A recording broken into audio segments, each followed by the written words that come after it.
Saludos. Por mucho tiempo, las personas hemos buscado en las leyendas un motivo de distracción, de comprensión de las costumbres y dichos de un lugar, y a veces también buscamos una enseñanza o incluso confirmar algunas creencias. Este tipo de historias se asocian habitualmente a cosas oscuras e incluso macabras. En otras ocasiones, sencillamente se ligan a hechos inexplicables a primera vista. Con todo eso en mente, creo que podemos ver que en una leyenda no es posible afirmar nada de forma definitiva, y quizás por eso nuestra imaginación trabaja rápidamente para dar con una explicación. En este espacio quiero tratar para ustedes este tipo de historias con el fin de asombrarnos por algunos momentos con cuentos en los que aparece lo extraño y lo sorprendente, teniendo como fondo muchos lugares y espacios de este país. Quizás en un futuro podamos compartir leyendas de otros lugares, y yo espero que así sea. Deseo compartir con ustedes las sombras del pasado y las sombras de la verdad o de la ficción que hay en estas historias. Finalmente, ojalá que la siguiente que viene a continuación, proveniente de la bella ciudad de Guanajuato, sea de su agrado y decidan quedarse en este espacio suscribiéndose a este canal. Anímense y sean bienvenidos a las sombras.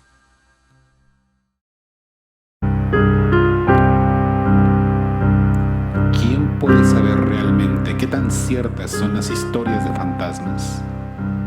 Nadie. ¿Quién puede afirmar de manera contundente que los fantasmas no existen? Nadie. ¿Quién puede, por lo tanto, saber si lo que le pasó a Luis fue obra de su imaginación o si en realidad tuvo un encuentro con lo sobrenatural? Para saberlo, necesitamos saber quién era Luis y qué fue lo que le pasó.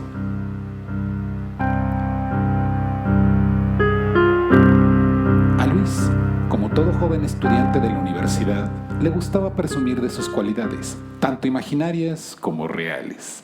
Vanidoso, presumido y fanfarrón como pocos, era uno de esos muchachos que gozaba con maltratar a los novatos o a los débiles. Nunca le faltaba quien le proveyera del desayuno o del dinero para un buen vino a la salida, pues tenía tan atemorizados a varios alumnos que le bastaba tender la mano y sonreír amenazadoramente para obtener lo que precisaba.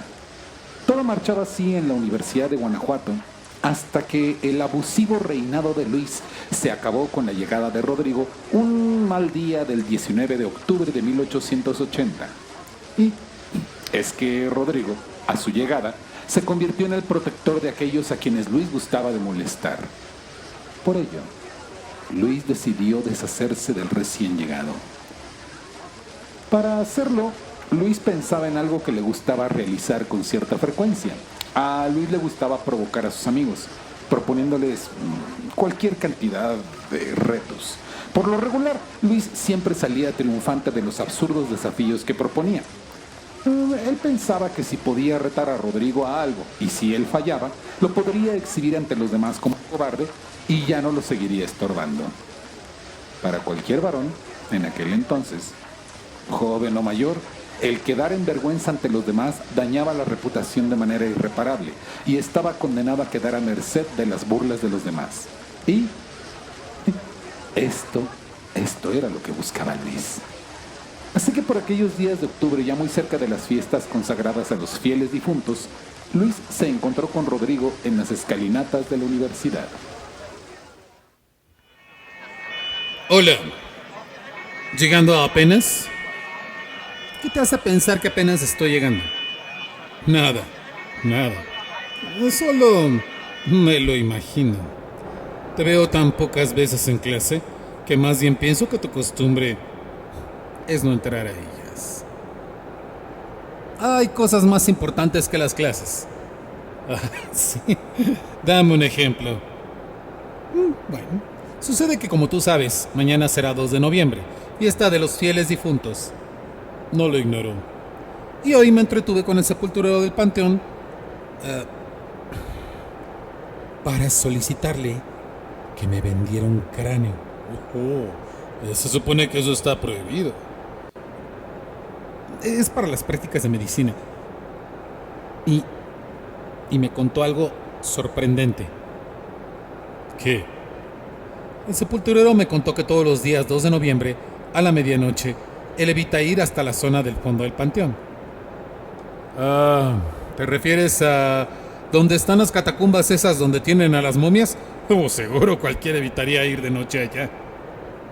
Ah, vaya, como que te asustas de cualquier cosa. Deja mis miedos en paz. No sea que te vaya a estar demostrando que hay personas que tienen más miedo. Como aquellas que cuentan historias de sepultureros cobardes. Ah, ¿a poco has estado alguna vez en el lugar? No, no se puede entrar. Para eso está el celador del cementerio. Hay un momento en que sí se puede. Hoy, a las 12 de la noche, ni el sepulturero sale a esa hora. Cualquiera podría entrar y ver a qué le tiene miedo ese señor, que seguro de cobarde no tiene nada. Seguro ha visto a bastantes muertos como para espantarse. ¿Por qué evita ir a esa zona del panteón entonces?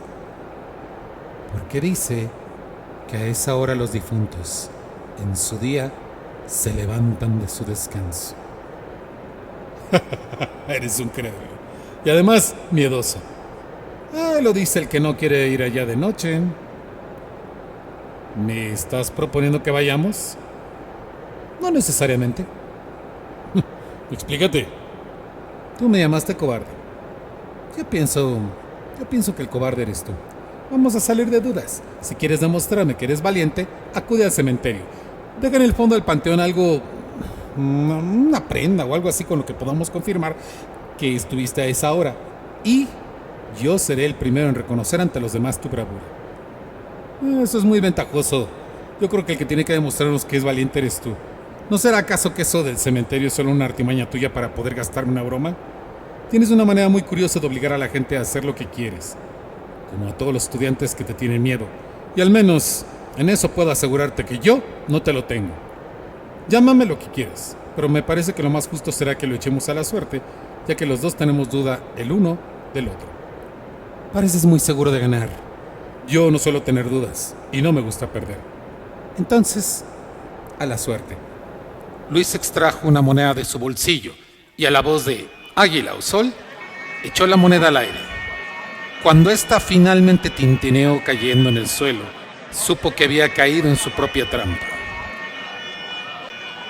Quien iría al panteón de Santa Paula sería él.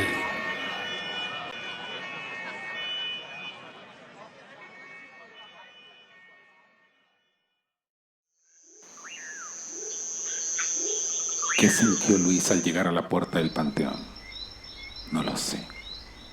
Solo puedo imaginarme que a esa hora, caminando por las desiertas calles y con el frío que hace en noviembre, Luis iba bien arropado y envuelto en su capa, y que a la par del frío otoñal de esos meses, otro frío que provenía de su interior lo hacía tiritar. Puedo imaginar que Luis, después de haber forzado el viejo candado de la puerta de entrada, y cuando finalmente se halló dentro, quiso salir corriendo hasta el fondo del panteón para acabar con esa absurda apuesta de una buena vez. Pero había el peligro de tropezarse y acabar con algo más que una pierna rota si se ponía a correr en medio de la negrura, de modo que tuvo que andar lentamente en medio de la oscuridad. No considero llevar un quinqué, por lo tanto, bajo la luz azulada de la luna, las negras siluetas se recortaban contra el cielo en figuras tanto más caprichosas a medida que pasaban los minutos. Las enclenques ramas de los árboles secos semejaban huesudas manos que llenaban a Luis de inquietud y sobresaltos. Los pequeños fuegos fatuos del cementerio lanzaban destellos irregulares que de cuando en cuando lo hacían detenerse en su caminata. Y en esas momentáneas paradas, pudo percibir qué tan bella y espantosa a la vez era la noche del cementerio. Con el sonido pastoso de la tierra mojada bajo sus pies, el cacareo de algunas aves que a veces parecían chillar más que graznar, con el ulular del búho que parecía lamentarse, A poco, un viento comenzó a batir las pocas hojas que quedaban en las ramas de los árboles y Luis quiso nunca haber aceptado la apuesta.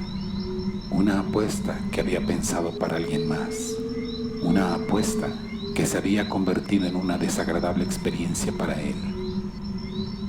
Cuando llegó al fondo del panteón, en parte por curiosidad y en parte para ver si no había en realidad nadie vigilando, se asomó a la entrada de la catacumba en que reposaban los cuerpos de las momias. Las recordaba en aquella ocasión que había ido a verlas. Recordaba sus rostros decrépitos y lúgubres, detenidos para siempre en muecas espantosas, con las cuencas vacías y las bocas desmesuradamente abiertas, como suplicando por la vida mientras la muerte llegaba a ellas despiadadamente. ¿Alguna vez se preguntó qué habrían visto antes de morir como para tener esos rostros tan espantosos? Veloz, de un golpe, tomó su daga, la que clavó firmemente en una roca de una lápida que se encontraba cerca. Como la daga estaba decorada con el emblema de su familia, no quedaría duda alguna de que había estado ahí para honrar su promesa. A poco comenzó a incorporarse para irse de aquel horrible sitio. Entonces, al intentar dar un paso, sintió que algo se le impedía. Algo lo jalaba de la capa. Entonces lamentó en ese momento haber dejado la única arma que tenía en ese momento y las sienes le latieron fuertemente.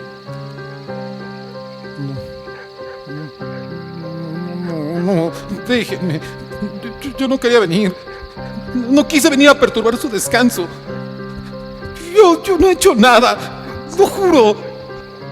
Pero en su mente, sin duda, se habían formado las imágenes de deformes espectros que lo rodeaban, riéndose con carcajadas de dientes podridos y tendiendo huesudas manos a su cuello. Quizás Luis gritó hasta que se quedó sin voz, pero nadie pudo escuchar su grito pidiendo auxilio, pues sentía que los muertos se lo llevaban. Y el viento arrastró las hojas caídas sobre su rostro, que se había deformado en un gesto horrible, con la boca desmesuradamente abierta y los ojos fijos y muy abiertos en un punto en el vacío, pero ya sin mirar nada. Luis había muerto. ¿Quién puede saber realmente qué tan ciertas son las historias de fantasmas? Nadie. ¿Quién puede afirmar de manera contundente que los fantasmas no existen? Nadie. Solo el sepulturero al día siguiente se pegó un susto al ver el cuerpo inerte de Luis con esa cara tan espantosa que recordaba sin duda a la de las momias. Al acercarse a su cuerpo, pudo ver que su capa estaba firmemente clavada a una lápida por causa de una daga que había clavado él mismo. ¿Acaso Luis murió de horror impresionado por las elucubraciones de su mente? ¿O acaso Luis vio algo demasiado terrible antes de morir? Y de haberlo visto, ¿qué era eso que había visto? Nadie puede afirmarlo.